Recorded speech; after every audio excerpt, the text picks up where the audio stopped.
Tell me what your life was like before you died.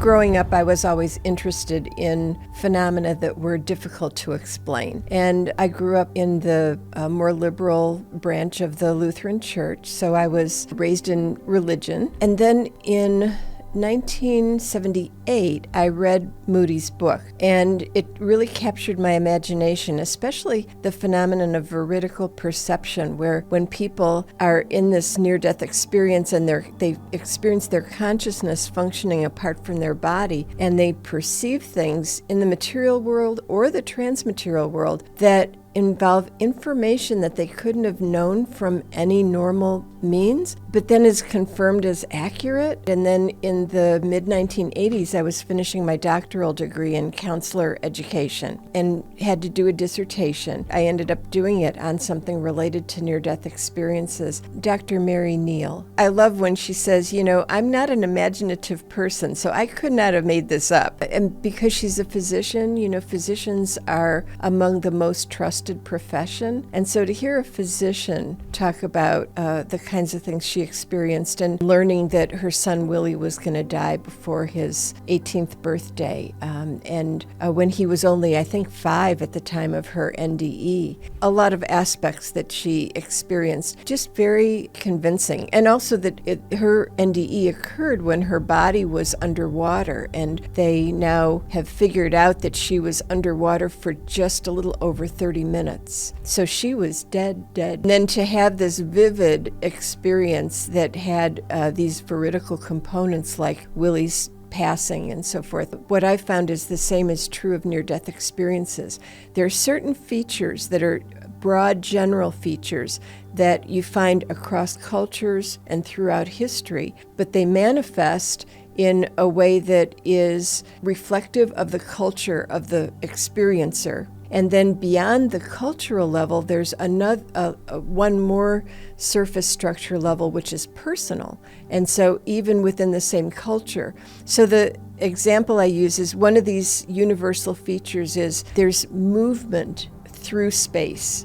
And in the West, it's very common for people at some point in their NDE to talk about moving rapidly through a tunnel or some kind of enclosure, something like that. So, and that tends to be, it's not only in the West, but it's much more commonly reported in Western NDEs. So that's a cultural manifestation of movement. Now, just to take a minute there's an example from a Maori woman, indigenous New Zealander, and in her NDE, she flew rapidly over Aotearoa, which is the indigenous name for New Zealand, to the leaping off place of souls. So she flew over, and she talks about seeing all the rivers and things that she saw. So she didn't go through a tunnel, but she moved rapidly through space. So back to the Western NDEs, moving through a tunnel seems to be a predominantly Western cultural expression of that universal theme of rapid movement through space. But if you hear 3 different people talk about the tunnel, you will not hear the same thing. And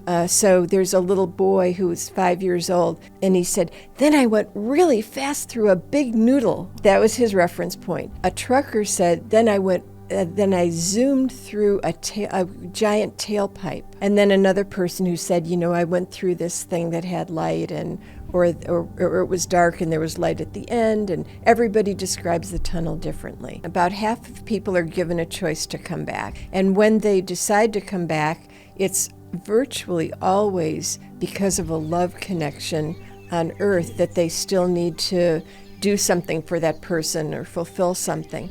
And then the other half of people either are forced to come back against their will.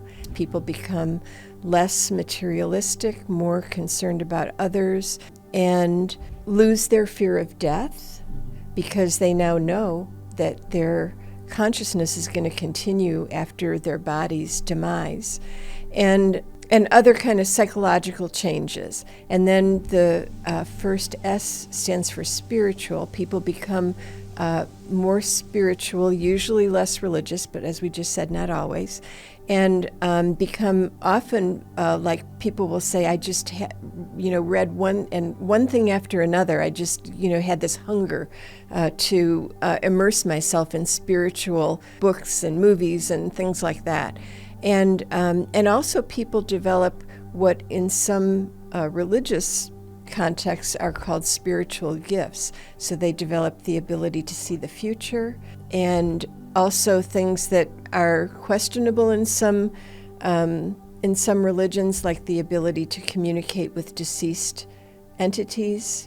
People like a medium, or after death communication, which is after death is the direct communication with the person who is for personal reasons. So that's back at the spiritual, where people develop like precognition, telepathy. A lot of NDEers after, I don't know if I should say a lot, but certainly a good number, after their NDE, it's like their boundaries between themselves and others and the world have kind of weakened, and thinning of the veil. And a lot of NDEers can't go to parties because just being in a room with everybody with all their stuff that they get affected by, and sometimes have to spend some time withdrawing socially in order to build up their boundaries, their psychic boundaries again, and be able to manage social interaction.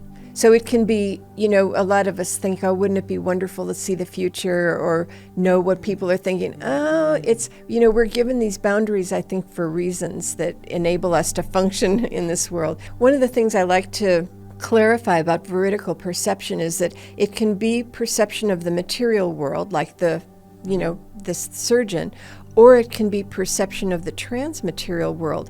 People have met deceased loved ones who were not yet known in the physical world to have died. I'm going to be using the words pleasurable and distressing, because even distressing experiences usually eventually bring about positive after effects. And conversely, pleasurable experiences can be very disruptive to people's lives and be quote unquote negative, at least in the short term. So pleasurable experiences, as you said, dominated by feelings of peace, joy, love, and those sorts of things. Distressing experiences dominated by feelings such as terror, horror, isolation, that sort of thing. And there's been research about distressing NDEs, so I can speak to the results of the research. And we know that there are at least 3 types of distressing NDEs. The most commonly reported isn't that bad, in the sense that it has the same features as a pleasurable NDE, but for some reason the person seems to be resisting, and that's creating negativity. Like they're moving rapidly through a tunnel, but they don't want to be moving rapidly through a tunnel. They're like digging in their heels, and it's making the experience unpleasant. Distance seems to be a factor in many of those cases.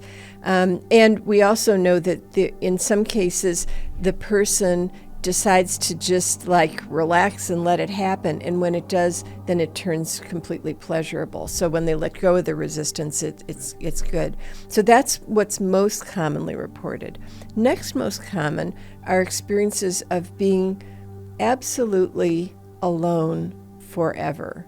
So it's an experience of absolute eternal isolation, where there is complete clarity and consciousness of being absolutely alone forever. And it is a particular kind of hell, because there is nothing and no hope of anything. The first distressing NDE I ever heard directly from a person was of this type, and it was in an IN support group.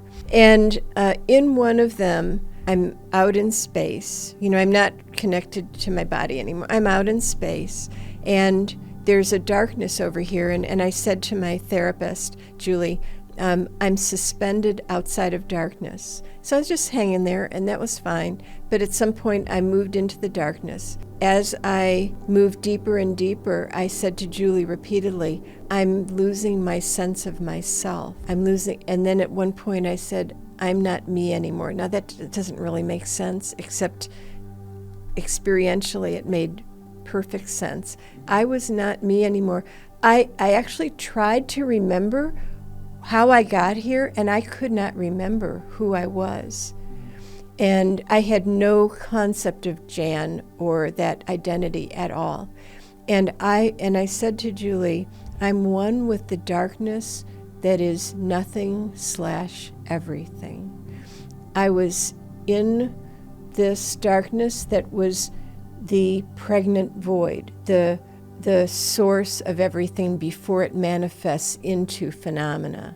And it was an experience of absolute peace, a very crystal clear awareness. There was nobody, because nothing had manifested yet. So, and I was still a center of consciousness, and also immediately I have to say, and part of everything. So it's not like I was just me. I wasn't me. I wasn't me anymore. So that for me was God. That's all that is. It's the everything before it manifests into anything. Having a sense of what my purpose is here and fulfilling it. So, feeling a combination of being guided and making choices that seem to fulfill a higher purpose.